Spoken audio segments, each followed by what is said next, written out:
শহীদ রাষ্ট্রপতি জিয়াউর রহমান এবং দেশটির বেগম খালেদা জিয়ার কনিষ্ঠ পুত্র আরাফাত রহমান কোকর আজকে ৫৬তম জন্মবার্ষিকী।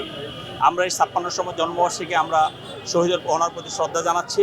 এবং আপনারা দেখেছেন একটি রাজনৈতিক পরিবারে জন্মগ্রহণ করেও যার ভিতরে রাজনীতির কোনো ছিটাফোঁটা কোনো এই ধরনের আচার আচরণ ছিল না। তিনি একজন সহজ সরল মানুষ ছিলেন এবং সমাজকে কিভাবে উন্নতির দিকে নিয়ে যাওয়া যায়, রাষ্ট্রকে কিভাবে উন্নতির দিকে নিয়ে যাওয়া, সেটাই ছিল তার মূল লক্ষ্য।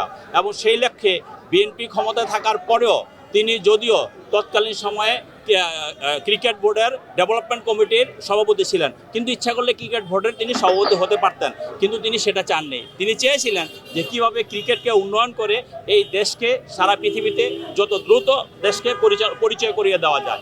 যার কারণে ডেভেলপ কমিটিতে থেকে তিনি ক্রিকেটে ডেভেলপ করেছিলেন। তারপর এবং আপনি দেখেছিলেন তিনি একটি ফার্স্ট প্রায়োরিটিতে কিছু প্লেয়ার সিলেকশন করেছিলেন, সেটা হলো হাই প্রোফাইল ইউনিট করে তিনি ক্রিকেটকে কীভাবে এগিয়ে নিয়ে যায় এবং তার ফলশ্রুতিতে সাকিব, মুশফিক, তামিমদের মতো প্লেয়াররা সেখানে জন্ম হয়েছে। তিনি কিন্তু দেশের কাজে নিজেকে নিয়োজিত করেছিলেন। রাজনীতি না করলেও তিনি ছিলেন প্রচার বিমুখ, এবং প্রচার বিমুখ থেকেও যে একজন মানুষ দেশে আলোচিত হওয়া যায় সেটারই প্রমাণ হলো আরাফাত রহমান কোকো। এবং আপনারা দেখেছেন এই রাষ্ট্রকে কিভাবে মানুষের কাছে পরিচয় করিয়ে যাওয়া যায়, সেটাই তার মূল লক্ষ্য ছিল। আমরা বলতে চাই যে আরাফাত রহমান কোকোকে যেভাবে নির্যাতন করা হয়েছে, নিপীড়ন করা হয়েছে, যদি আজকে আরাফাত রহমান কোকো বেঁচে থাকতেন, এই আরাফাত রহমানের কোকো সদিচ্ছাই কিন্তু বাংলাদেশের ক্রিকেটে টেস্ট স্ট্যাটাস পেয়েছে, আপনারা সবাই সেটা জানেন। তা আমরা বলতে চাই যে এই জিয়া পরিবারের একজন কর্মীকে, জিয়া পরিবারের একজন নেতাকে কিভাবে হত্যা করা যায়, কিভাবে ধ্বংস করা যায়, তার পূর্ব পরিকল্পনা ছিল তৎকালীন সময়ে যে 111 সরকার ছিল, তার সহযোগী ছিল খুনি হাসিনা, আজকে ফেসিবাদী হাসিনা।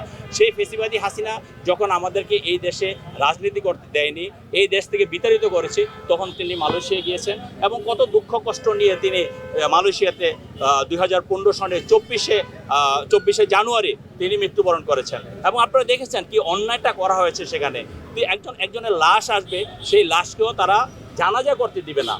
তৎকালীন সময় আমাদের দেশটির বেগম খালেদা জিয়া আন্দোলন চলমান ছিল। দেশটির বেগম খালেদা জিয়া যে বাসা থেকে বের হইতে না পারে, বালির ট্রাক দিয়ে তাকে অবরুদ্ধ করা হয়েছিল। এবং তার পরবর্তী কোকো ভাইয়ের মৃত্যুকে ঘটনা করে কি নাটক তারা সাজিয়েছে।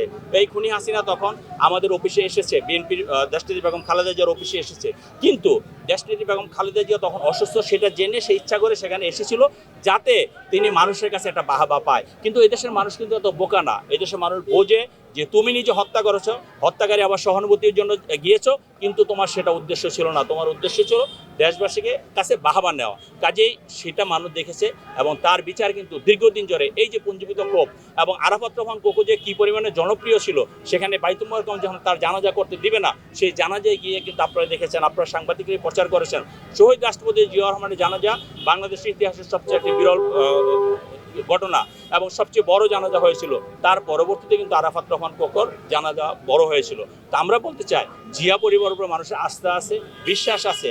অতীতের শহীদ রাষ্ট্রপতি জিয়াউর রহমানের উপরে আস্থা বিশ্বাস রেখে এদেশের মানুষ তার কার্যক্রম পরিচালনা করেছে, তার দিক নির্দেশনা শুনেছে এবং পরবর্তীতে দেশটির বেগম খালেদা জিয়ার একই কাজ করেছে, তাকে মানুষ মেনেছে এবং মানুষকে ঐক্যবদ্ধ করে এই দেশকে একটি জাতীয় সেবা দিয়েছে দেশটির বেগম খালেদা জিয়া। আজকে এই ফেসিবাদ বিরোধী আন্দোলনে আমাদের পার্টির ভারপ্রাপ্ত চেয়ারম্যান জনাব তারেক রহমান দীর্ঘ 17 বছর এত নির্যাতন নিপীড়নের পরেও আমাদের জাতিকে ঐক্যবদ্ধ করেছে, জাতিকে ঐক্যবদ্ধ করে 5ই আগস্ট ফেসিবাদকে পালিয়ে যেতে বাধ্য করেছে। আমরা চাই তারেক রহমানের নেতৃত্বে এবং তারেক রহমান চায় তার নেতৃত্বে আগামী দিনে একটি মানবিক বাংলাদেশ গড়বে, যেখানে যেই বাংলাদেশে আরাফাত রহমান কোকোর মতো আর কোনো মানুষের অন্যায়ভাবে জীবন দিতে হবে না, চিকিৎসা থেকে বঞ্চিত হতে হবে না, ফ্যামিলি থেকে বঞ্চিত হবে না। রাজনীতি সবাই আমরা করি, যার যার অবস্থান থেকে আমরা রাজনীতি করব, যেই পার্টি করি আমরা করব, কিন্তু মানুষের বাক স্বাধীনতাকে গুরুত্ব দিয়ে আমাদের পার্টির ভারপ্রাপ্ত চেয়ারম্যান জনাব তারেক রহমান আগামী দিনে একটি মানবিক রাষ্ট্র গঠন করার যে প্রচেষ্টা, সেটাকে আমরা এগিয়ে নিয়ে যাব। আমি বলতে চাই আরাফাত রহমান কোকো যদি আজকে বেঁচে থাকতো, আজকে ক্রীড়াঙ্গনে, বিশেষ করে ক্রীড়াঙ্গনে আজকের যে অবস্থা, ফুটবল হোক, ক্রিকেট হোক, এই অবস্থা থাকতো না, এটা আরও অনেক উন্নত শিখরে যেত। আজকে আমরা বাংলাদেশের হয়ে ব্রাজিলের সমর্থন করি, আমরা বাংলাদেশের হয়ে আর্জেন্টিনার সমর্থন করি, আমরা বাংলাদেশের ক্রিকেট অস্ট্রেলিয়ার সমর্থন করি, পাকিস্তানের সমর্থন করি, আমরা কোনো বাংলাদেশের সমর্থন করবো না। বাংলাদেশের ক্রিকেট কেন আরও বড় হবে না?